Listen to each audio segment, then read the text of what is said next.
کربناک حالات سے اس وقت فلسطین کے مسلمان مظلوم مسلمان گزر رہے ہیں۔ اللہ کریم ان پر رحمت کی نظر فرمائے۔ ظلم و ستم کی آندھیاں ان پر چلائی جا رہی ہیں۔ یا اللہ پاک تجھ سے رحمت کا سوال ہے، تمام مسلمان اس وقت اس طرف متوجہ ہوں کہ ہمارے مسلمان بھائی اس وقت ہماری مدد کے منتظر ہیں، اپنے خزانوں کا منہ کھودیے اور فلسطین کے مظلوم مسلمانوں کی مدد کیجیے۔ انشاءاللہ الکریم دعوت اسلامی بھی اپنے مظلوم مسلمانوں کے ساتھ ساتھ ہے، اور عنقریب FGRF کا بھی ہم کوئی ترکیب بنا رہے ہیں کہ کس طرح وہاں پہنچنا ہے اور جا کر مظلوموں کی مدد کرنی ہے۔ تو انشاءاللہ ہم آپ کو پھر بعد میں درخواست کریں گے اور دل کھول کر ہمارا بھی ساتھ دیجیے گا۔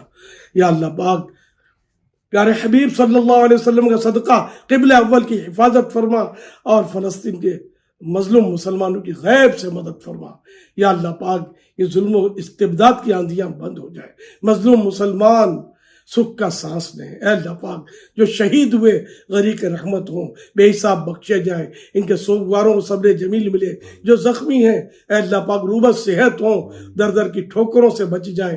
جن کے مکانات منہدم ہو گئے اے اللہ پاک ان کا نعم البدل ملے، اعلیٰ مکان ملے۔ یا اللہ پاک رحمت کی نظر رحمت کی نظر مولا کریم پیارے حبیب کا واسطہ، اے اللہ پاک صحابہ و اہل بیت کا واسطہ، ہر نبی کا واسطہ، تیرے ہر ولی کا واسطہ فلسطین کے مظلوم مسلمانوں کی غیب سے امداد فرما۔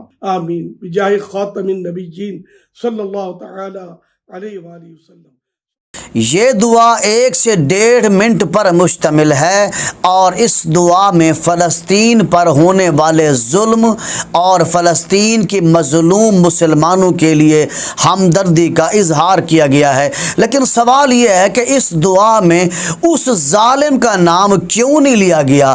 اس ظالم کا نام لے کر اس کے لیے بد دعا کیوں نہیں کی گئی جس ظالم نے فلسطین کے مظلوم مسلمانوں پر ظلم کیا ہے؟ حق تو یہ تھا کہ اس دعا کے ساتھ ساتھ یہ کہا جاتا کہ جتنے اسلامی ملک ہیں ان تمام اسلامی ملکوں کے سربراہان سے میں اپیل کرتا ہوں کہ وہ اپنی اپنی افواج اپنی فوجوں کو فلسطین میں بھیج کر فلسطین کے مظلوم مسلمان مردوں اور عورتوں کی مدد کریں اور اسرائیل اور یہود و نصارہ کے خلاف جہاد کریں، کیونکہ اس طرح کی دعا کا ثبوت خود قرآن میں ہے۔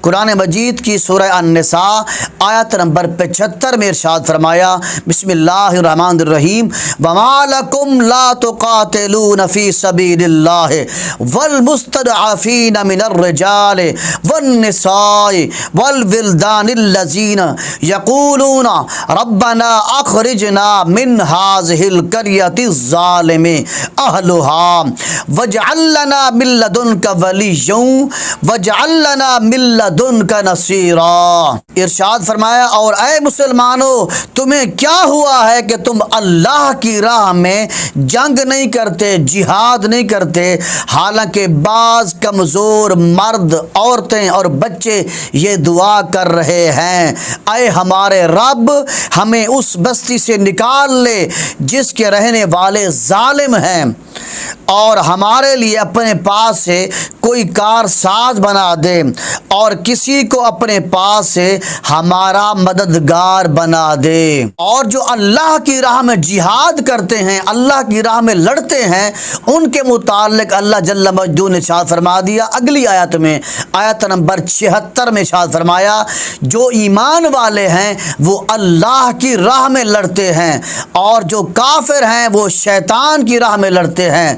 سو اے مسلمانوں تم شیطان کے مددگاروں سے لڑو، بے شک شیطان کا مکر کمزور ہے۔ اس قرآن کی آیت سے یہ بات ثابت ہو جاتی ہے کہ مظلوم مسلمانوں کی مدد کرنے کے لیے دعاؤں کی ضرورت نہیں ہے، مظلوم مسلمانوں کی مدد کرنے کے لیے جہاد کی ضرورت ہے، جنگ لڑنے کی ضرورت ہے۔ جب تک ہم جہاد نہیں کریں گے اس وقت تک ہماری کوئی دعا اللہ قبول نہیں کرے گا، کیونکہ یہ وقت جہاد کرنے کا ہے، دعائیں کرنے کا وقت نہیں ہے۔ مظلوم کی مدد کرنا چاہتے ہیں تو ظالم کا ہاتھ روکیں، ظالم کے ساتھ جہاد کریں، تب ہی جا کر مظلوم کی مدد ہوگی۔ میں اس کی ایک چھوٹی سی مثال دینا چاہتا ہوں کہ ایک آدمی شدت پیاس سے مر رہا ہو اور ہم اس کے دعائیں کریں، کیا اس کا حق ادا ہو جائے گا؟ نہیں ہوگا۔ اس کا حق اور اس کی مدد اس وقت ہوگی جب ہم اس کو پانی پلائیں گے، شربت پلائیں گے، دودھ پلا کر اس کی پیاس کو نہ بجھا دیں،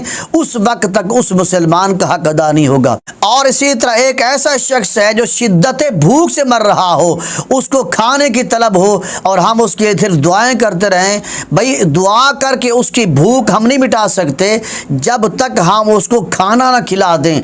ہم اس کو کھانا کھلائیں گے تو اس کی بھوک مٹے گی، اس کا حق ادا ہو جائے گا۔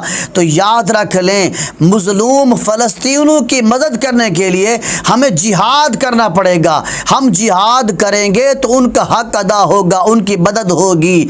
اگر ہم صرف دعائیں کرتے رہیں، چندے کرتے رہیں، چندوں سے اور دعاؤں سے فلسطینیوں کی اور کشمیریوں مظلوموں کی مدد نہیں ہوگی۔ کشمیریوں اور فلسطینیوں کی مدد صرف جہاد سے ہوگی، صرف جہاد سے ہوگی۔